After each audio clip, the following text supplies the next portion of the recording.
Candi Borobudur tuh cuma covernya aja, cover dari bukit. Jadi bukit dikasih cover, ya bungkusnya. Jadi tengah-tengahnya itu enggak. Jadi dari atas, kemudian dibikin pondasinya, tapi terus dibikin sampai ke bawah dan akhirnya di situ bikinlah relief-relief dan sebagainya. Dan yang pasti itu semua tidak ada hubungannya dengan Nabi Sulaiman.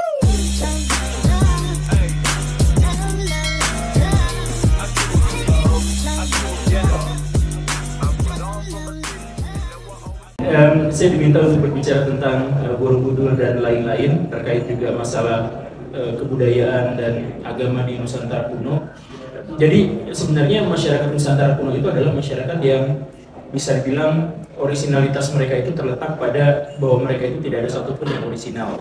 Jadi originalitas orang-orang Nusantara itu adalah ketika mereka mengambil informasi-informasi unsur dari luar kemudian dilebur dalam kebudayaannya sendiri. Makanya kebudayaan Nusantara kuno itu bisa dikatakan sepi dari sesuatu yang bisa dicatat, karena semua dari kebudayaan yang kita kenal sekarang, dari mulai pakaian adat, tarian-tarian dan sebagainya itu berasal dari luar. Misalkan kita mengenal Nyi Roro Kidul, ada kemungkinan bahwa Nyi Roro Kidul itu berasal dari Cina. Termasuk juga ada kemungkinan, tidak berarti pasti ya, tapi ada kemungkinan juga kisah tentang Sang Kuryang juga berasal dari Cina, karena memang ada cerita yang serupa di sana. Di Indonesia, cerita Sang Kuryang itu bukan hanya satu, tapi 3 versi. Satu yang ada di Sumatera, satu lagi di Jawa Barat, satu lagi di Jawa Tengah. Yang pembentukan Candi Sewu itu, Bandung Bondowoso, itu kan sebenarnya adalah cerita yang sama dengan Sang Kuryang, cuman berbeda. Begitupun kisah-kisah yang lain. Kalau misalkan kita baca misalkan Babat Tanah Jawa yang dianggap sebagai salah satu kitab yang paling dianggap sebagai perwujudan dari kebudayaan Jawa, maka itu pun sebenarnya ada percampuran yang sangat luar biasa antara budaya Cina, Arab, India, Nusantara kuno dan sebagainya. Gimana ceritanya misalkan Nabi Adam dengan Sri Krishna itu digambarkan ada dalam satu keturunan, itu cuma ada dalam Babat Tanah Jawa. Jadi Hindunya ada, Adamnya juga ada dan lain sebagainya. Nah, termasuk juga arsitektur candi di Indonesia itu juga disesuaikan dengan budaya-budaya yang dari luar. Kalau misalkan kita berbicara dulu tentang Candi Borobudur, ada satu teori, satu hipotesis ya, tidak diakui secara konklusif, tapi ada sebuah hipotesis. Di India itu ada, sampai sekarang ada monumennya namanya Stupa Barut. Bisa dicari di Google. Di Stupa Barut itu adalah stupa yang sangat besar yang disucikan oleh masyarakat India. Nah, stupa itu dibuat di antara 2 sungai. Jadi ada 2 sungai yang mau menyatu dalam satu titik. Nah, di pertemuan 2 sungai itu dibikinlah Stupa Barut itu. Nah, nampaknya Candi Borobudur terinspirasi oleh itu. Sehingga Candi Borobudur kalau misalkan kita lihat dari map itu juga dibikinnya di sebuah bukit kecil yang merupakan pertemuan antara 2 sungai. Bisa di searching di Google. Dan Borobudur itu ada kemungkinan ya, sekali lagi kita berbicara soal kemungkinan karena catatan-catatan yang ada di Nusantara itu kalaupun ada itu penuh dengan majas, penuh dengan teks-teks yang bisa ditafsirkan lain-lain dan memang sengaja dibuat seperti itu. Nah, dan Borobudur itu mungkin rencana awalnya itu memang cuma stupanya aja yang ada di atasnya aja. Harusnya ada alat peraga ya. Stupanya aja yang ada di atasnya itu aja yang kayak lonceng itu. Nah, cuman seperti itunya saja mungkin, tapi kemudian dibuat pondasinya bawahnya. Tapi karena stupanya terlalu berat, maka pondasi itu diperdalam lagi sampai akhirnya jadi 10 tingkat. Tidak berarti hipotesis ini benar, tetapi ada hipotesis yang menyebutkan seperti itu. Makanya kalau berbicara tentang Candi Borobudur, maka banyak spekulasi yang menyebut bahwa Candi Borobudur itu dibuat dari atas ke bawah, bukan dari bawah ke atas. Dan khususnya untuk candi-candi Buddha atau candi-candi Ciwo Buddha atau candi-candi Tantra, itu memang banyak yang dibuatnya dari atas ke bawah. Kalau misalkan kita lihat Candi Singosari misalkan, Candi Singosari itu bawahnya udah bagus, atasnya belum selesai, tapi lebih atasnya lagi udah selesai. Yang jadi menunjukkan jadi ini ngebikinnya dari mana dulu kalau yang belum selesainya itu di tengahnya gitu. Jadi ada rupa wajah kala mungkin atau Bhairawa, kita belum tahu karena itu ada wajah yang belum selesai dan itu adanya di tengah-tengah. Nah, tapi ada juga candi-candi yang belum selesai di bawahnya, tapi atasnya udah selesai, yang menunjukkan bahwa ada kemungkinan bahwa candi-candi yang dimaksud itu buatnya dari atas ke bawah.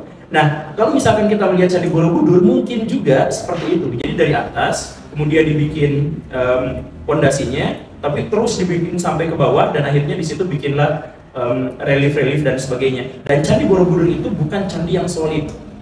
Ini berbeda dengan Candi Prambanan, atau yang kemungkinan nama aslinya itu adalah Siwagraha. Candi Borobudur itu tengahnya tuh bolong. Bukan bolong, gimana ya? Bukan berongga. Jadi, nah ada jendela kayak gini. Candi Borobudur tuh cuma covernya aja, cover dari bukit. Jadi bukit dikasih cover, bungkusnya. Jadi tengah-tengahnya itu enggak. Sebenarnya seperti itu. Nah, dan kenapa juga harus dibuatnya dengan seperti itu? Ini salah satu mahakarya yang luar biasa. Selain juga arsitektur, juga adalah masalah seni. Kalau misalkan kita melihat Candi Borobudur dari atas, itu bentuknya itu sebenarnya diserupakan dengan teratai. Nah, karena bentuknya itu adalah jadi bukit, terus dibongkar sampai ke bawah, berarti kan bagian bawahnya itu akhirnya tergenang air kan? Nah, jadi sebenarnya Candi Borobudur itu kalau di masa lalu itu kan pertemuan dua sungai. Nah, itu bikin danau buatan ke situ. Ini sekali lagi ya, kita berbicara soal hipotesis.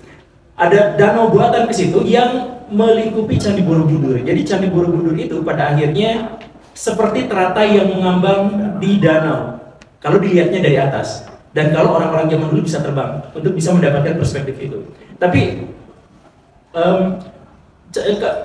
Candi Borobudur itu memang dibuatnya seperti itu. Jadi ada bekas, mungkin ya, ada bekas danau yang mengelilingi di sekitarnya, yang airnya itu diambil dari dua sungai yang memang mengalir ke arah situ. Itu Candi Borobudur seperti itu. Kemudian relief-relief dan sebagainya. Dan itulah pula salah satu hipotesis kenapa namanya Borobudur. Borobudur itu adalah Candi Ibumi Sambara Budara. Bara Budara. Bara itu biara atau bihara. Budara itu Buddha. Jadi wihara Buddha atau biara Buddha. Kurang lebih artinya seperti itu. Nah, kemudian kita juga mengenal di situ ada banyak sekali stupa-stupa, ada banyak sekali relief-relief, dan yang pasti itu semua tidak ada hubungannya dengan Nabi Sulaiman. Saya pengen ketemu sama Pak Profesor itu. Tapi ya sudahlah. Nah, kalau Candi Borobudur seperti itu, maka sebenarnya bangunan-bangunan candi di Nusantara pada umumnya juga dibuat berdasarkan filosofi tertentu. Itu jelas adalah candi Buddha yang dibuat kemungkinan oleh Samaragrawira atau Samaratungga, atau kemungkinan dibuatnya oleh Rakai Pikatan untuk menghormati istrinya yang beragama Buddha. Jadi pada waktu itu di Mataram itu ada sebuah fenomena janggal di mana kerajaan yang dimaksud itu dikuasai oleh dua dinasti. Dua dinasti yang dimaksud adalah dinasti Sanjaya dan dinasti Sailendra. Ini lagi-lagi masih sebuah tanda tanya besar. Ada juga beberapa ilmuwan yang menegaskan bahwa itu tetap satu dinasti. Dinasti yang dimaksud itu ada dinasti Sailendra, dan tidak pernah ada yang namanya dinasti Sanjaya, karena tidak ada prasasti yang menyebut adanya dinasti Sanjaya. Tetapi cukup membingungkan kalau misalkan cuma satu, karena di situ Hindu dan Buddha berdampingan. Candi-candi Hindu dan candi-candi Buddha berdampingan dan jumlahnya relatif sama banyak. Relatif ya, kita tidak tahu dengan pasti karena ada lebih banyak candi yang sampai sekarang tidak ditemukan. Tapi setidaknya dari sini kita mengetahui misalkan ada seorang penguasa yang namanya itu adalah Samaratungga atau Samaragrawira, yang dia itu adalah keturunan dari Sriwijaya. Sriwijaya kita mengenal dia adalah penganut agama Buddha atau penyebar ajaran agama Buddha di Nusantara. Nah, Samaratungga atau Samaragrawira ini kita nggak tahu apakah dua orang ini sama atau anak dan ayah. Sampai sekarang para ilmuwan juga berdebat. Tetapi orang inilah ketika dia selesai perang dengan sebuah bangsa di utara, di wilayah yang sekarang namanya Thailand, dan kemudian menang, dan kemudian ada sebuah prasasti di situ yang mengabadikan kemenangannya, maka dia itu mendapatkan semacam hadiah, dan kemudian dia berkuasa di tanah Jawa, dan dialah yang kemudian mengutus orang yang bernama Gunadarma untuk merancang dan kemudian membuat Candi Borobudur. Yang uniknya adalah bahwa orang yang sama kemungkinan besar adalah orang yang juga membuat Candi Angkor Wat. kemungkinan. Ya, kita tidak tahu, tapi orang sana juga siapa? Ya, karena orang sana juga memang nama orang yang membuat candinya itu adalah Gunadarma. Nah, nama Gunadarma itu juga adalah nama julukan, nama rahasia, nama aslinya kita tidak tahu. Ya, ya, yang pasti bahwa Candi Borobudur itu adalah perwujudan dari persaingan antara orang-orang Buddha dengan orang-orang Hindu, karena di waktu yang relatif bersamaan orang Hindu juga di sana membuat candi yang namanya adalah Candi Prambanan. Nah, Candi Prambanan itu sebenarnya lawannya itu bukan Candi Borobudur tapi Candi Sewu. Cuman karena Candi Sewunya lebih kecil, walaupun mirip bentuknya dan polanya juga mirip, tetapi karena mungkin terlalu kecil, mungkin lawan sepadannya itu adalah Candi Borobudur. Nah, di sini kita bisa mengetahui bahwa orang-orang Nusantara kuno itu memiliki agama yang berbeda-beda dan kemudian mereka kemungkinan konflik. Tapi konfliknya itu konflik panas-panasan aja. Antara orang Hindu dengan orang Buddha itu panas-panasan aja. Makanya yang satu bikin candi gede, yang satu bikin lagi yang gede lebih gede, dan seterusnya gitu, pak gede-gede gitu. Sampai akhirnya mereka keduanya dihancurkan oleh letusan Gunung Merapi. Jadi Hindu, Buddha berantem, pak gede-gede candi bersatu di bawah Rakai Pikatan. Rakai Pikatan menikahi Pramoda Wardani yang beragama Buddha, akhirnya menyatulah mereka. Sedangkan ada kemungkinan ya, adik dari Pramoda Wardani namanya Balaputra Dewa itu kalah melawan Rakai Pikatan, kemudian kabur ke Sriwijaya dan dia berkuasa di sana karena dinasti Sailendra itu berasal dari Sriwijaya, Sriwijaya. Ada kemungkinannya berasal dari Sriwijaya. Nah, karena itu di Jawa pada akhirnya dikuasai sepenuhnya oleh dinasti Sanjaya, sedangkan di Sumatera itu dikuasai sepenuhnya oleh dinasti Sailendra. Dan ketika gunung itu meletus, Gunung Merapi meletus, seluruh candi-candi itu terkubur, atau sebagian candi-candi itu terkubur. Dan kemudian kata orang-orang zaman dulu, kalau gunung meletus dan letusannya sangat dahsyat, maka itu disebut sebagai pralaya. Pralaya itu kiamat. Maka mereka tidak layak lagi untuk tinggal di sana karena sudah tidak direstui lagi sama Dewata. Maka mereka harusnya pindah. Nah, makanya orang-orang sisa dari orang-orang Mataram itu pindah ke Jawa Timur. Akhirnya memunculkan sebuah peradaban yang lebih agung, lebih besar di sana. Yang karena masih permusuhan antara Hindu Buddha tadi itu masih dikejar terus sama Sriwijaya. Perang terus-terusan antara Medang atau Mataram baru itu dengan Sriwijaya, perang terus-terusan, dan akhirnya adalah raja terakhir dari Medang namanya Dharma Wangsa Teguh dibakar hidup-hidup oleh Sriwijaya di istananya sendiri ketika beliau sedang menikahkan anaknya dengan Pangeran Bali. Musnahlah sudah kerajaan Hindu yang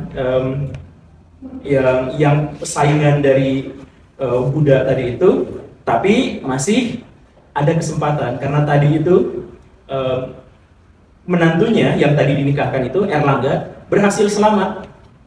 Setelah berhasil selamat membangun sebuah kerajaan baru yang kemudian namanya adalah Kahuripan. Nanti berubah jadi Kadiri Janggala, kemudian berubah jadi Kadiri lagi dipersatukan, kemudian nanti jadi Singosari, dan Singosari nanti ditaklukkan gara-gara pemberontakan internal waktu momentumnya serangan Mongol, dan setelah itu barulah jadi Majapahit. Nah, sedangkan yang Sriwijaya tadi itu setelah menang dalam tanda kutip melawan Medang, dia sudah cukup lelah dan terlalu fokus ke arah timur sehingga beliau diserang dari barat, dari India. Ada kerajaan di sana namanya Chola. Jangan ganti vokalnya. Chola. Chola Mandala. Iya, jadi Chola.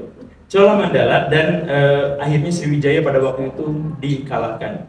Kita tidak mengetahui akhir hayat dari Sriwijaya seperti apa, tapi kita mengetahui kelanjutan dari kerajaan-kerajaan yang ada di Jawa. Dan kerajaan yang ada di Jawa luar biasanya adalah hasil dari bentrokan selama bertahun-tahun antara Hindu Buddha, pada akhirnya menghasilkan satu kepercayaan baru yang dianut oleh mayoritas masyarakat atau dianut oleh mayoritas raja-raja di Jawa, yaitu penyatuan antara Hindu dan Buddha.